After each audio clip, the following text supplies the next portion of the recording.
Hi, everyone. Welcome to the Dee-Brief with Dr. D. Real talk, real strategy, real leadership, one insight at a time. I'm your host, Dr. D, and this is your space for bold conversations, soul-deep reflections, and truth that transforms. Whether you're an executive, an entrepreneur, or an everyday change agent, this podcast is for you, navigating both public success and that private struggle. Each episode, we take a deep dive into emotional wellness, grief recovery, faith, leadership, and the tools you need to rise with clarity and with purpose. This isn't just strategy, it's healing. It's a calling. This is the Dee-Brief with Dr. D. Let's get into it. Hello, everyone. Hello, and welcome to the Dee-Brief with Dr. D, where we talk about real talk, real strategy, real leadership, one insight at a time. I am your host, Dr. D, and I am so excited to film this podcast because I'm talking with my childhood friend that I have known since 5th grade. And that's a long time because we are both turning a certain age this year. But she is an amazing person. Yes, 55. Let's say it, Tracy, 55. She is an amazing person, and she has launched out on a business venture that is just booming. So I'm going to give her the opportunity to tell us all about it. But I want to welcome to the stage Tracy Green. Thank you, my sister. So excited to be here with you, Dr. D, and to see your growth as well, being childhood friends and watching us both grow through life with, spouses and kids and work and everything that we have accomplished. And I know your parents, are so proud of you. And I'm just excited to be able to sit here and talk to you about my crazy journey and how I got here. And you're looking fabulous because you also wear our glasses all the time. So you make me feel All the time. I can't tell you how many people ask me, where'd you get your glasses? And I'm pulling up your website saying, here it is. Because these are my frames. Yes, absolutely. Love them. Look at those. Those are nice too. So, Tracy, tell us about your business venture and talk to us about Vontélle Eyewear. Take us back to the beginning. What inspired the creation of Vontélle Eyewear? girl. I lost a pair of glasses. That was the catalyst. I have chubby cheeks and it's really hard to find glasses that fit over my cheeks that don't dig into them. And I would find, so when I lost the pair that I had that was actually fitting, I was devastated. And you know how it is when you lose something, you look in the car, you look in the house, you're looking everywhere, like who has my glasses? And I called my best friend Nancey that I met in college. We went to Morgan State Yes. University at HBCU in Baltimore, Maryland. And I called her to complain about it. And I said, these glasses fit kind of well, but everything I'm looking for when I go out to search for a new pair, just too tight, too small. And she said, you know what, you're right. She had lost a pair of glasses, but she didn't realize that even her mom had indentations, permanent marks on her nose from her glasses just being too tight. So when I brought up the issue, we complained and I hung up. 2 weeks later, I think Nancey called me. It's like, pack your bags. We're going to Paris. I'm like, what? She said, there's an eyewear expo in Paris. And it was during a fashion week in September. And I thought she was crazy. But I was like, I get to go to fashion week. Let's go. So we go. And again, not thinking I'm going to create an eyewear brand, but we walk that show for 3 days. It's in Paris. It has over 37,000 attendants. And you walk for 3 days and you see no one who looks like us owning, manufacturing, designing. And that was our aha moment. We said, this is why glasses hurt. This is why their temples are not long enough or the nose bridge is not wide enough. Or it's digging into your cheeks because no one who looks like us is making it. And 5 years later, I'm sitting here talking to you. And we're the first Black-owned business to design a collection for America's Best. We're in 900 stores nationwide. We're in Saks Fifth Avenue. Sam's Club just picked us up. We're in 80 of their stores. Awesome. We were the first one to get the news. Not off the press. Congratulations. Thank you. So we are trying to spread the message that you must have size inclusivity in every product. You must have diversity in every product, and eyewear is no different. We don't all look the same, Right. and we just all need to, it's a medical necessity. I need to see. If I take these off, I can't see you. So, Yeah, all right. absolutely. That is an amazing story. And when you think about it, most ventures start from personal experience, right? Something that we have gone through, something that we saw as a gap or was missing in the industry. Look at those. Oh, I love those. These are the ones in America's Best. These are called the Walkers, and we name our glasses out of our heroes and sheroes. So this is a pair that we named after Madam C.J. Walker. Yes, those are amazing. Okay, I need to up my stock here. Okay. Um, so that brings me to my next question. So Vontélle, and tell me, you and Nancey are co-founders. Please tell us your names and the full name of your eyewear brand. So my name is Tracy Vontélle Green, and Nancey's name is Nancey Flowers Harris. That's her married name. She uses it. And we were in Paris, like I said. So we were trying to think of a name for the business. And, everyone has French and Italian names. So we were like, I said, I have a French name. Let's use it. And I wanted to combine, it's my middle name. So I wanted to combine my middle name with her middle name, but she hates her middle name. So she said, absolutely not. Let's just go with your middle name. So the company became Vontélle Eyewear. Yeah, and it's perfect. I love it. Vontélle Eyewear. So you saw a gap, something that needed to be filled, something that was missing. So I know Vontélle is rooted in culture and identity. So how has heritage and culture influenced your design and your mission? Well, one of the first things that we wanted to do was show culture. So I'm putting on these glasses for you. I do a fashion show. These are our Sahara addicts, and you can see they have a mud cloth pattern. Yes. So we made sure, like, just about all our glasses have patterns either on the temple or in the front, and we do a little juxtaposition of clear and patterns. But we wanted to see our own culture. Historically, eyewear has all looked the same, not only fit the same, shaped the same, but the colors and the colorways have always been the same. And we was like, when we go to our college graduations, we all wear our kente cloths and our mud cloths. So we did the glasses with those patterns on it. Our kente cloth glasses really popular as well. And this is the culture that we wanted to see. Oh, wow. This is a full kente cloth on the front. Yes. So, and then we did some Ankara prints as well. So here's another one that we did. This is our Kiza Kenya pink, and there's a print on the top, and it's beautiful. It's on the side. So we played with the prints. It's something that we wanted to see. And, Nancy and I was just like, we launched this during the pandemic too. So we were literally crazy pulling, going to the fabric store. We pulled all these swatches, and then we didn't know how to use, AutoCAD and stuff like that. We were drawing stuff on paper. And then thank God we went to Paris because we met a manufacturer there, and he was able to impose our vision of the designs with the glasses. And that's where I'm here with you.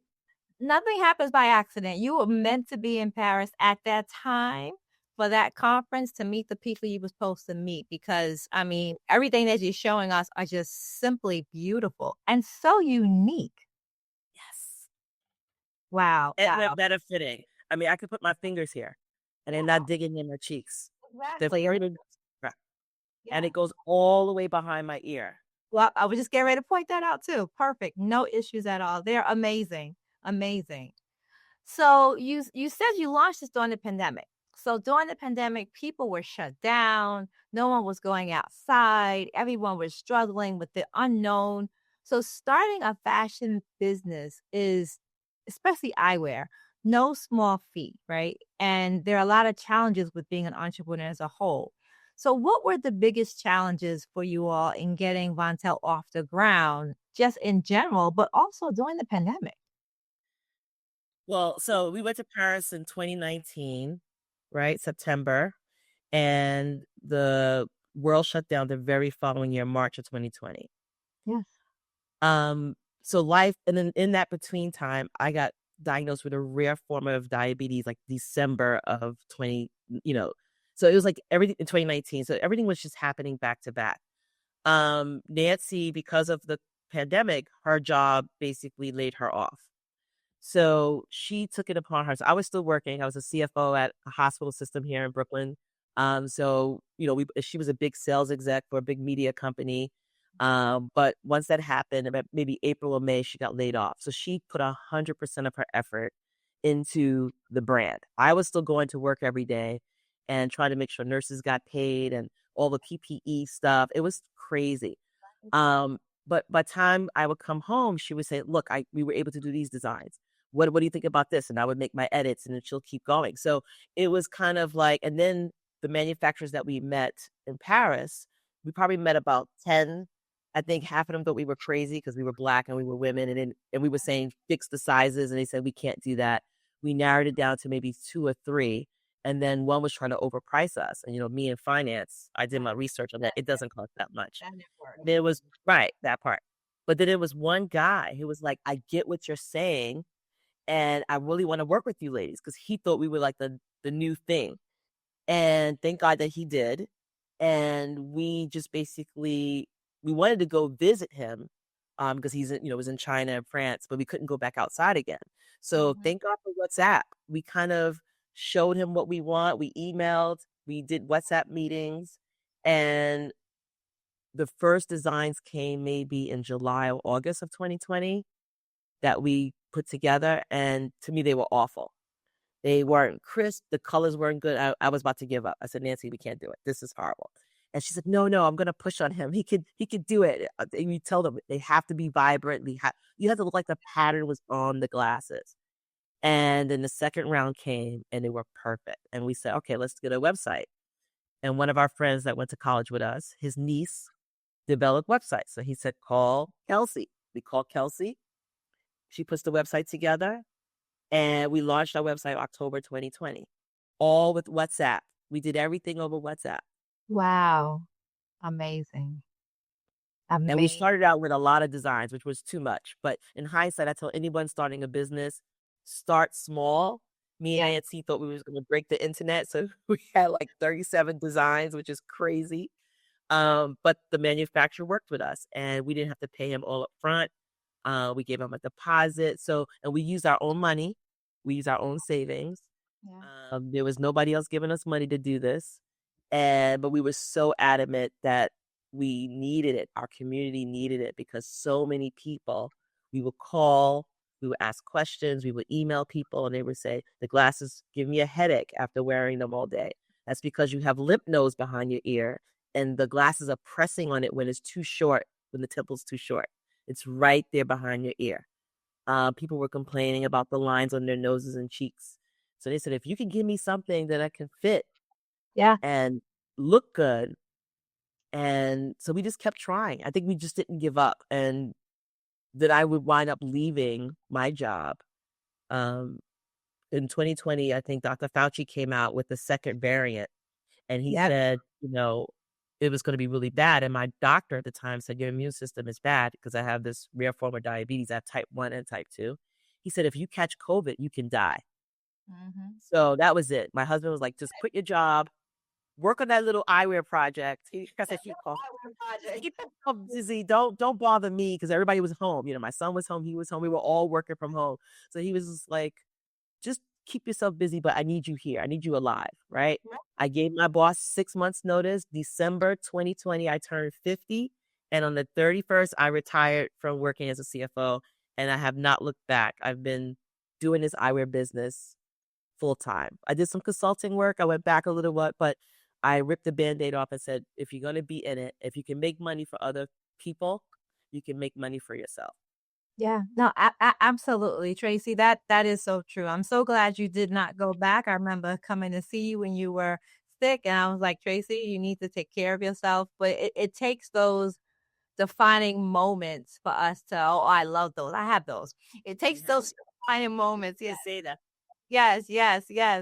For us to realize that we have to stop. And, I did that last year when I got sick after going through everything I went through, and I have not gone back and I'm not looking back. It's time to make money and serve for ourselves. So, what does that mean for you to build a brand that not only looks good and you're doing so well, but it also reflects our community with pride? How does that make you and Nancey feel? Me and Nancy have to we tell ourselves that we have to take time to celebrate each win. Yeah. Entrepreneurship, I equate it with Lion King. It's eat or be eaten. So you're only as good as your last deal, right? So while we get so excited in the initial, like, oh wow, we just got America's Best. 20 minutes later, we're like, all right, what's the next goal? What's the next deal? So we never give ourselves as much time, but now we're starting to say, okay, Tracy, Nancey, team, we go out to dinner, we try to celebrate it and say, listen, we've gotten this great opportunity. Let's all take it in. And then we say, all right, next week, let's talk about how we go to the next thing. Right.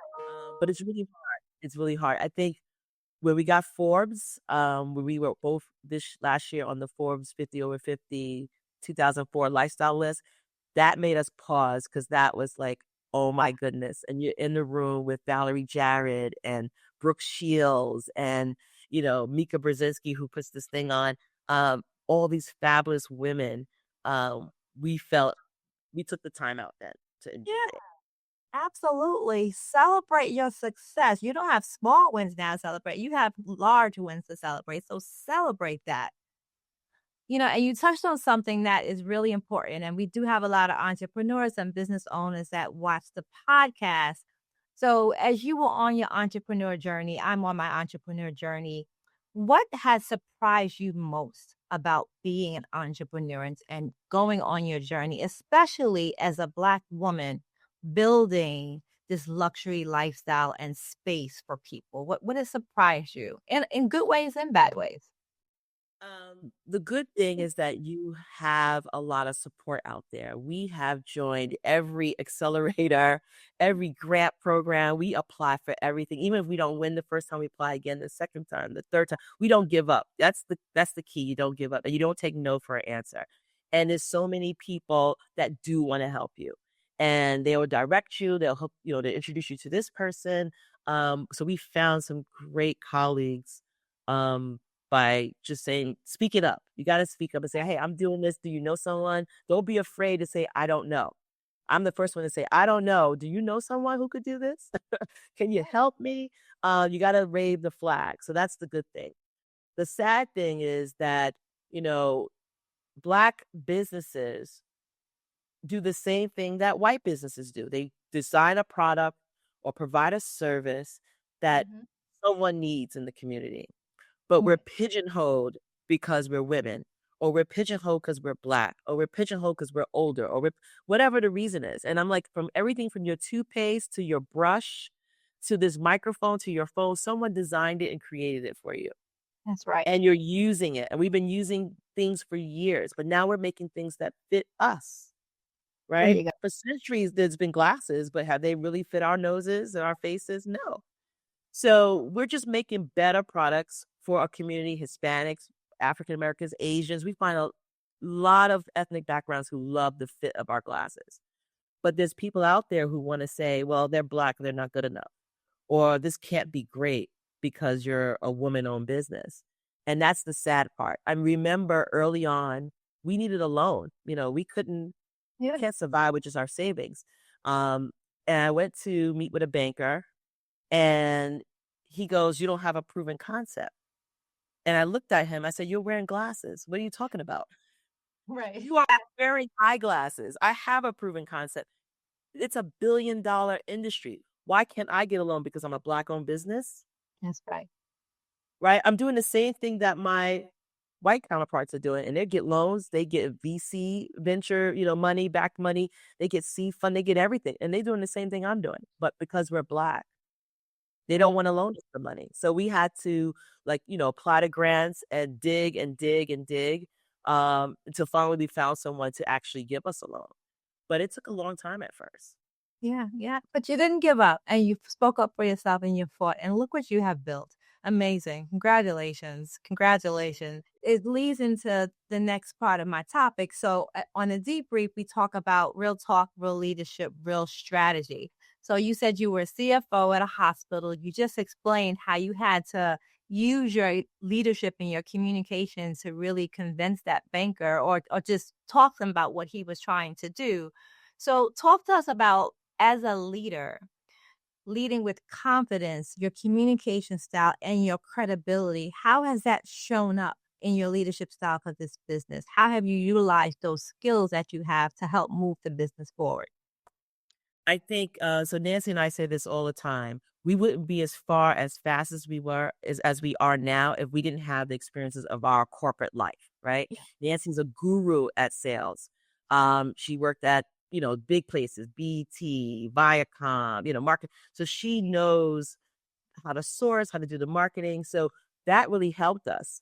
Me Mhm. being a financial person, I knew how to do the business plan. I knew how to negotiate contracts. I knew how to, so I know how to put a budget together. So all those things really helped us. And then our leadership styles are different, but it helps move the needle with the business. I think we do play really good with good cop, bad cop, and we take turns on who's going to be that. But the leadership style, you know, we know when to say yes, we know when to say no, and we say no politely. Not every offer is a good offer. We got offered VC money, but the terms were horrible. And I was like, I'm not gonna shut down our business for this just to have some extra money. I'll wait. So I think the leadership style that we have, age has a lot to do with it. I think since we're seasoned, we didn't jump at every single thing. Right. We do go with our gut a lot, and we do make mistakes. Believe me, I don't want anyone to think that we made a lot of mistakes. We did some things and we're like, oh, that was the wrong thing to do, but we recovered quickly. You got to hire and fire quickly. There's been Yeah. people that we brought on our team and it just wasn't right for the team. Not meaning they were bad people, they just wasn't right for us. And 4 months down the line, I'm like, all right, this is over. This is not working. So you got to learn. You got to know what you want. That's the first thing.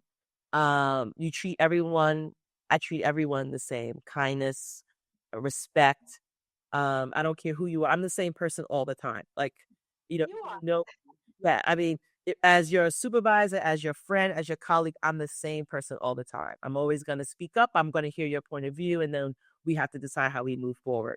Um, so I think the leadership style is, you really have to have a ground floor. What I say to people now is that Nancy and I are building a house, right? A foundation, a Mhm. house of Vontélle, right? So the foundation was already there because we had those jobs.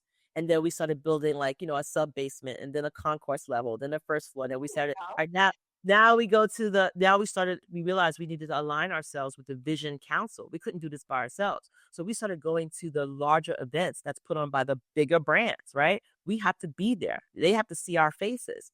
And then we start to meet those people. And then we keep building and building and adding on people, resources, information, and then your leadership style is just to keep open mind. I think early on we wanted to only be direct to consumer. We didn't want to do wholesale because direct to consumer is the most money you make, right? It's from me directly to the consumer. But because of the internet is so vast, people have so many choices. So Yeah. how do we couldn't just hold our hat on that one type of money. So then we said, okay, now we got to go wholesale. Then we're like, oh, now we got to get into retail stores. Then we say, oh, so we had to adjust.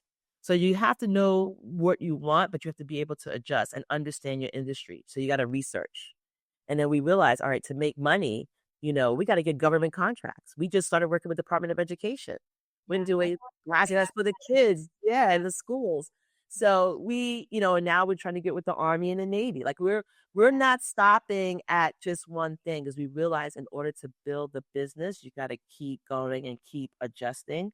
And I think a good leader knows that it's not your way. It's not only one way to do something. And you have to say, okay, sit back, make assessments, and then say, okay, how can we move the business forward? Not me forward, the business forward. I want this to outlive me. Right. Absolutely. And leave a legacy. Yep. Yeah, no, absolutely. So you mentioned some of your partners. I saw Nancy at the Department of Education's small business conference last week. It was so great to see her. You talk about the Army and the Navy. So Vontélle partners with other programs that help the community in need. So why do you think it's important for your brand to have social impact? I know when I was in homeless services, you came and did something at Women in Need. Why is that important to you? Why is it to have social impact? I just think it's how I was raised and born, and being that I worked in so many New York City hospitals over the years. Before we made a dollar, me and Nancy agreed, like, hey, we want to be able to give back. And when you were with Win, we did our very first event at one of the shelters, and we keep doing it every year. May is Healthy Vision Month, and we try to do them every May. So every May we try to do a big one, and then we do trickle requests as they come in.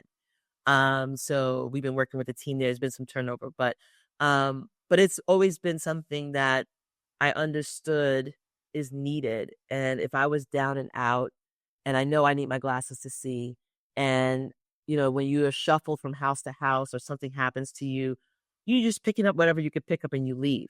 So if you lost your glasses or you broke your glasses, you're stuck. So the shelters is great because these women and these kids are there for whatever reason, and we don't ask any questions. We come in, we bring the eye doctor. They get their exam for free. We won a grant from the Steve and Marjorie Harvey Foundation to pay for the prescriptions, and we work with some local doctors in the area, and they will do it for free as well. And we give the glasses to them, and sometimes they're like, "This is for me," and we're like, "Yes." It's like, "I don't have to pay." We're like, and they're so scared, and we're like, "Listen, we understand.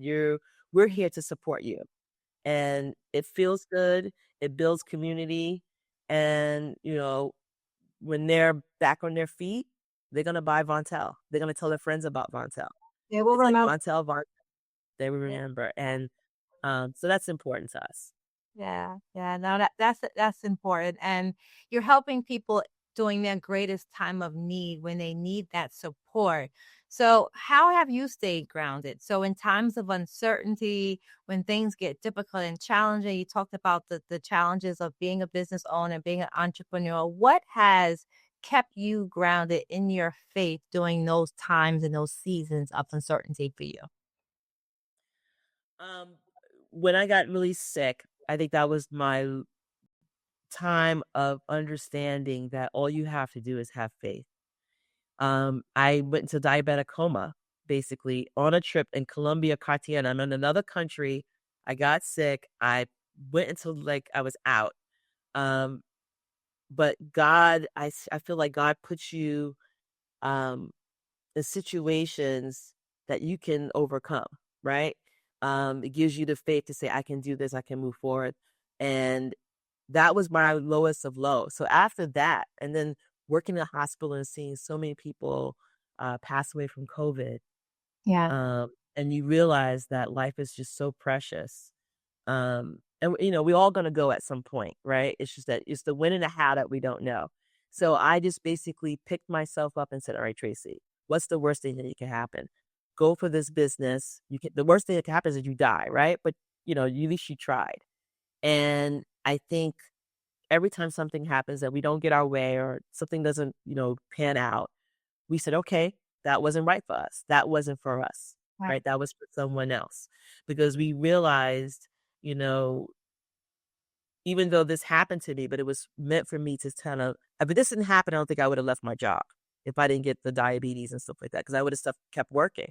But it's Right. something in me was like, this was happening to me to force me to do something else. And I just prayed about it, and I just had my family and my friends like you who supported me. And I just said to myself, okay, Tracy, there's a message in this. What is the message? And just keep moving forward. And I think you have to keep moving forward, because if you don't, you become stagnant, and then you wallow in something that you can't control, right? You Right. only can control certain things, right? So the fact that I got sick, I couldn't really control that, right? Um, it's a rare autoimmune. It just happened. How do I fix myself? I work out every day. I eat the right stuff. I check my diabetes. I'm meeting with my doctor. I'm making sure I'm doing the things I'm right. I'm with the business, I'm doing the same thing. I get up in the morning. I focus on the customers, the first half, and feedback, because that helps us make a better business. I look Right. at what's happening with the team and the financials, making sure our vendors are paying us and stuff like that. So you just basically chop yourself up into, this is what I'm going to do. This is how I'm going to do it. And then you need boundaries, right? When we first started, we worked 24/7, but you can't sustain a business that way. 6 o'clock, 7 o'clock, I shut down no matter what. I need to refresh my brain. I need to think. I need solitude. I can't be on Zooms all day. Right. So I can't go to everybody's brunch. I can't Right. go to every event. So we get invited to a lot of things, and I'm like, pencils down. Right. It's great to go. There's nothing wrong with it. But if you're trying to build a business, sometimes you got to say, I can't go. I got to focus on this new relationship, and building this relationship takes time. I can't go out to brunch. I can't go to dinner. I can't go. If I'm tired, I can't be at everybody's party. I wish them a happy birthday, or even yeah, you just can't be everywhere. So I don't feel guilty for saying no, because I have to put myself first and my Absolutely. health first. Yeah. So I Absolutely. think that keeps me grounded. That like it really just you can't extend yourself to the point that you're exhausted. That's such good advice, and, I think you've answered this, but I'll ask it, and maybe there's something else you wanna add. Oh, those are nice. Those are the Cyclops. You have our number one men selling aviators. Oh, wow. Those are really nice, really nice. So, what advice would you give that you haven't already given to entrepreneur, future business owner, a woman, a black woman starting out now that you think would be impactful or insightful that she's not going to get from looking on YouTube and searching Google how to start a business from your experience? What is some of the key things you think that you would tell someone? I would say write things down step by step. You're not going to build a business overnight. Like literally, me and Nancy went to Paris. Then we said, all right, this is the name of the company. Then we had to get our trademark. Then we had to get a tax ID number. So it was like little step by step. You build on everything. Nothing happens in one fast shot. So it's okay. So that's the first thing I would say. Write down the things you have to do and then check them off one by one. Right. Get the tax ID number, get a lawyer. That's the Right. most important. Because you don't want to sign something and then you lose your business that way, right? You do all this work and you sign something that's really bad, a bad deal. Make sure you have a lawyer. You need to understand finances, right? For every dollar that we make, we spend $8, right? Because it's the website. The bank takes a fee. The website takes a fee. You have to pay for marketing. You have to pay. So every time we earn a dollar, we spend 8. So you really have to understand what your items are and what they need. I would say, as a business owner, don't be afraid to ask for help. Yeah. You should be waving the flag every day. I have a new business. This is what I do. Does anybody know anybody? Because you never know who knows someone. You should always be selling. And I know it's a horrible thing because you don't want to sell all the time, but I don't think you're mean with it or you're over zealous with it. It's kind of like, hey, I'm at a party. Hey, I'm starting this brand. Do you know anyone? This is what I'm trying to do. And then, you kind of say it and let it die and then let it go. Um, Follow up with people. Yes, people are busy. Everybody's busy. Everybody's got 1,000 emails and they didn't respond to you. You get hurt. Don't get hurt. Don't take any of that personal. I think I am the queen of not getting emotional, because one, everybody's busy. Two, it might not be the right time. Someone you thought was going to help you but couldn't help you, but 6 months later they were able to help you. So I say always keep those relationships open. Email them, even if they didn't email you back. Say, hey, just letting you know I'm still here. And this is what I'm doing, and give them the updates. Oh, as of today, now I have, Shopbop. Now I'm on Saks Online. So every time you give an update, they're like, wait a minute, wait a minute. So they couldn't help you the first time, but you're doing all this stuff. Then they meet someone, they're like, oh, I can help you now. Right. So don't get dissuaded by you didn't get that contract or that person didn't respond, because they're going through their own life issues. Everyone has things happening to them. And I think people forget that. Right. You think about yourself only, but Mary might have lost someone in their family, or they just lost their job. You don't know what's going on in people's lives. So I give everyone grace. That's right. You have to give people grace and understand that your issue is not their issue. Right. Right. Absolutely. Right. That's Right. great, great advice. Yeah, but again, you keep up with them so they can actually become they want to help you, right? Like, hey, I haven't heard from you in a couple months, but this is what we're doing. And I've done that. One lady, she's with the Mall of America, And I just kept emailing her. And then finally she was like, I love your updates. I want to work with you guys. I want to bring the glasses into the Mall of America. But it took over 2 years. 2 years. But you kept But I following. never took it personal. Right. I said, hey, I know you don't want us now, but later we'll be here for you. So you got to just keep going and don't take it personal. And business is business, and everyone has a budget, and people are used to working with who they know. So you're the new player on the table. Why would they want to work with you? So you got to make yourself not seem pushy, but hey, I'm here. Here's an update. Just want you to know we made it to Forbes, we got Singers Club, Vontélle is still moving. Do you want Right. help? Do you want to jump on this train? Right. And when you come from that point of view, I think more people want to work for you than, oh, she didn't call me. No, that's great. I know we're winding down, and I want to make sure I heard you mention something. You said May is a very special month for eyewear. Can you tell us a little bit about that? So May is Healthy Vision Month. Yes. These glasses are aviators. We were in Golf Digest, front and center. Tiger Woods is on the cover, and they pulled our glasses as the best golfing glasses. That was the day I was like, oh my God.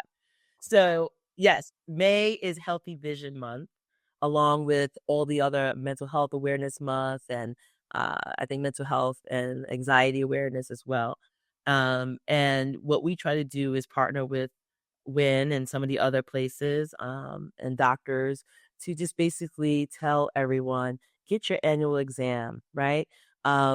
Most doctors, once you get your eye exam, they can tell you what's wrong with you immediately. You can see diabetes in your eyes, retinopathy in your eyes, glaucoma, whatever's ailing you.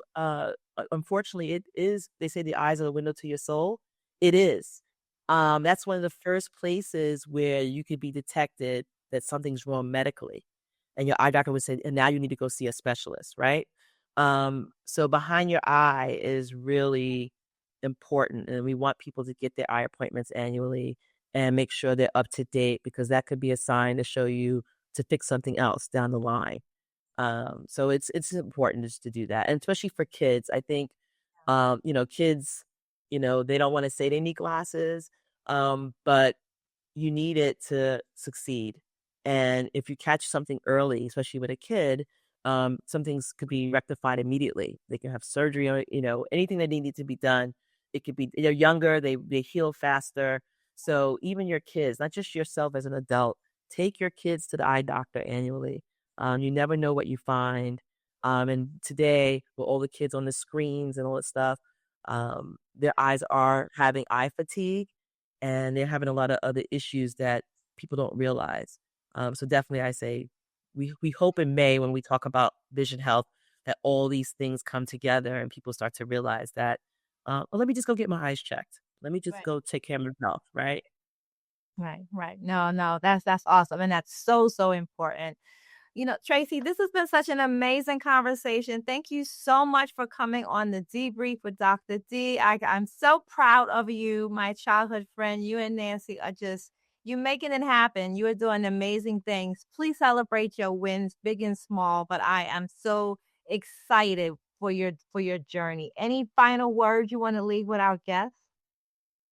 I would say I'm proud of you too, my sister, Dr. D. I remember when you was in school and you finished, and now you are a doctor. So we make sure we call you Dr. D. I'm so proud of you as well. I would say to anyone listening, just prop your sisters up, help each other. When you pay it forward, it comes back to you 10 times. I have had people call us and say, how do you start this? How you start that? I help people. I got an email last week. This woman said, because of you, refer me to this one person. She got on some news channel in Atlanta, and she's like, basically you pay it forward. And when one of us rise, we all rise. So it's just important to support each other. If we don't do it, nobody else will. Absolutely. That was really great. Thank you so much, everyone. Once again, we are talking to Tracy Vontélle Green, one of the co-founders of Vontélle Eyewear. Thank you so much, Tracy. It's been great talking to you. I love you. You are amazing. And we'll see you again soon. Everyone, this is Dr. D, and you have been listening to the Dee-Brief with Dr. D. Real talk, real strategy, real leadership, one insight at a time. Take care. Well, thank you for joining me today on the Dee-Brief with Dr. D. If this episode spoke to your heart, share it with someone who needs a word of hope and clarity. Don't forget to subscribe, leave a review, and connect with our social media community. And remember, healing is not weakness, it's wisdom. You don't have to lead on empty. You don't have to rise alone. You were built to lead, to heal, and to thrive from the inside out. Until next time, lead well, heal deep, and walk boldly. This is Dr. D signing off.